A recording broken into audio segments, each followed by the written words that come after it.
Number 3, trusting the unknown. We fear uncertainty because we crave predictability. But the reality is, life is uncertain. And that's where its magic lies. Surrendering means shifting from a mindset of fear to one of curiosity. What if the unknown is where your biggest blessings are waiting? Imagine if you asked yourself that out loud or wrote that down. What if the unknown, what if the uncertainty that lies ahead is where your greatest blessing lies? How excited would you be to lean into that, right? If you had a conversation with God and God said, hey, your greatest blessings lie in the unknown, in the uncertainty that you're so afraid of. How would that shift your perspective? How would that shift how you navigate the uncertainty and the unknown? You'd probably be a lot more excited to see what blessings lie ahead. You'd probably be a lot more willing to lean into it. You'd probably be a lot more courageous to, yeah, I feel the fear, but I'm going to do it anyway because I know something great lies ahead. Well, I'm here to give you great news. Something great does lie ahead. In that uncertainty, in that unknown, there are blessings in it. I promise you there are.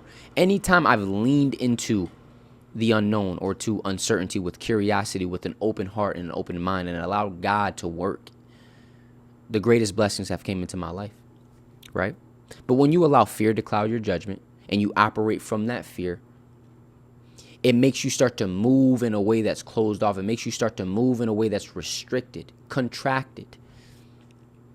And all you're doing when you move in that type of energy is actually blocking God from working in your life. You're blocking the blessings that the unknown or the uncertainty wants to bring you because you're in a state of fear and you're allowing that to drive your vehicle. But we're not going to beat ourselves up when we realize this. We're going to bring awareness and intention into our life. Awareness to see when you're allowing fear to drive your car, and the intention of being more open, the intention of being more courageous, the intention of leaning more into the uncertainty with excitement and curiosity. So with awareness, you catch yourself, and with that intention, you move yourself back on track, and you just keep on doing that over and over and over, and you start to shift, right?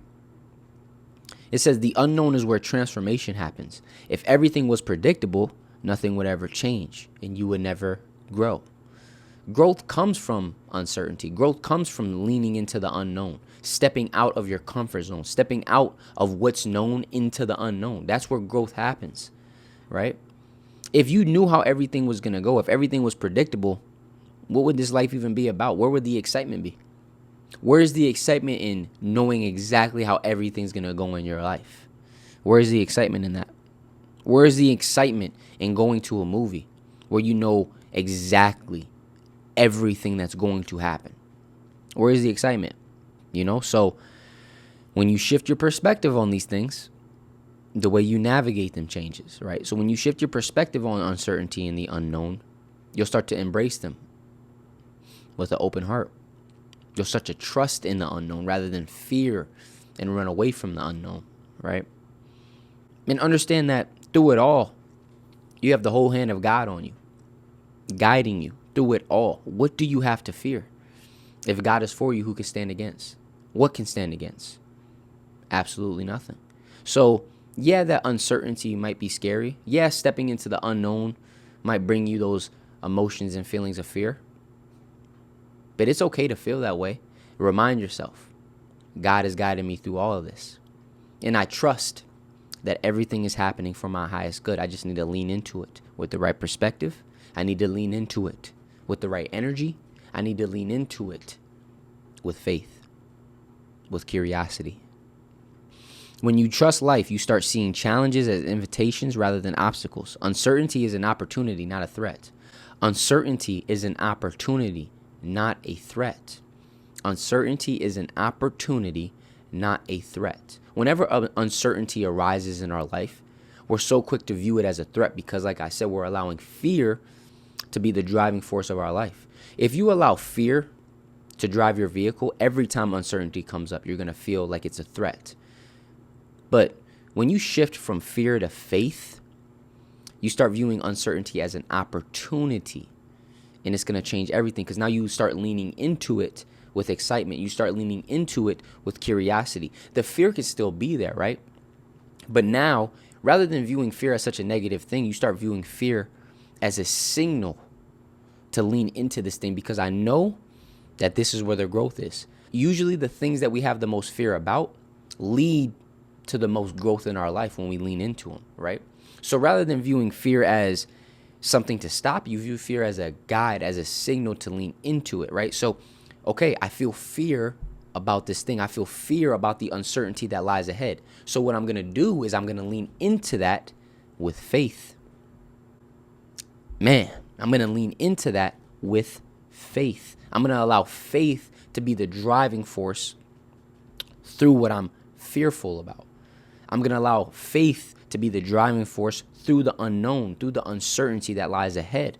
And I'm going to trust that in this uncertainty, in this unknown, there's a blessing waiting for me. There's growth waiting for me.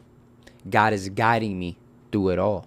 And when you have that perspective through it, there's nothing that can come into your path that you won't be willing to face, that you won't be willing to lean into, because you're not alone.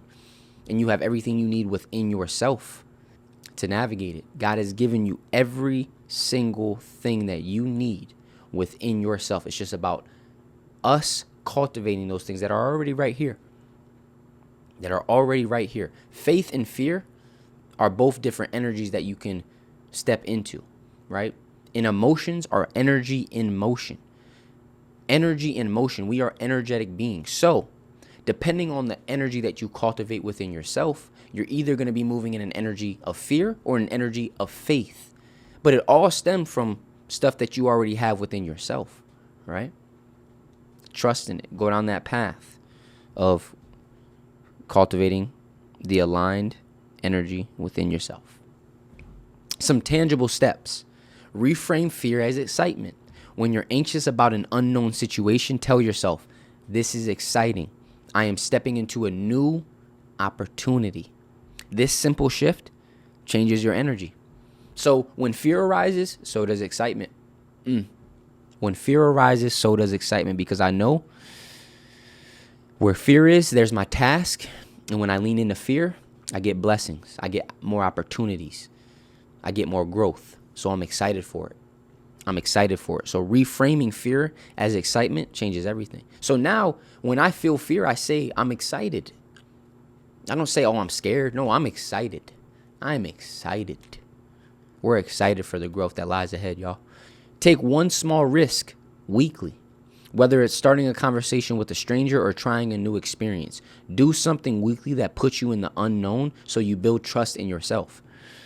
Confidence comes from the things that you've built, the trust you've built from things that you know you've done. It doesn't come from something you say, right? So living a life of faith doesn't come from you just saying, I want to live a life of faith. It comes from you actually putting that into practice in everything that you do, right?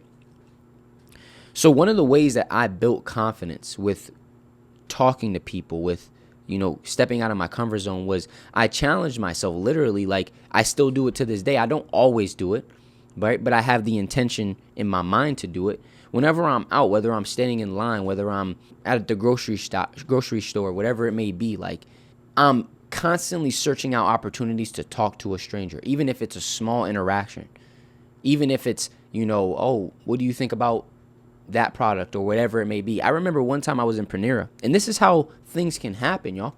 I remember one time I was in Panera, right? There was this lady standing behind me. She had these beautiful red glasses on. She was an older lady, probably like 50s, 60s, and she had this fire like outfit on. It was dope. So I turned around and I seen her glasses. I turned back, and I'm contemplating, and I'm like, well, this is a great opportunity to just let her know that I love your glasses. And so I told her, I turned around, I said, I love the glasses you have on. She said, oh my gosh, thank you. Sparked a whole conversation. That conversation literally led to me obviously getting to know her more, her getting to know me more. And this lady owns a fashion boutique, a little women's clothing boutique in Syracuse where I live. And she invited me to come see the space. All from a small conversation, all from me just turning around and saying, hey, I like the glasses you have on, right? So challenge yourself weekly to do that one time, right? One time. I'm not going to say, oh, you got to do it every single day, once a week, and then twice a week, and then 3 times a week, and then challenge yourself to grow. And that's how you build confidence. That's how you build faith, right? Whatever it may be, like, challenge yourself to start moving out of your comfort zone and doing things that, ooh, that's a little scary. That's a little tough for me. Lean into that. Lean into that. Martin Luther King said, faith is taking the first step even when you don't see the whole staircase.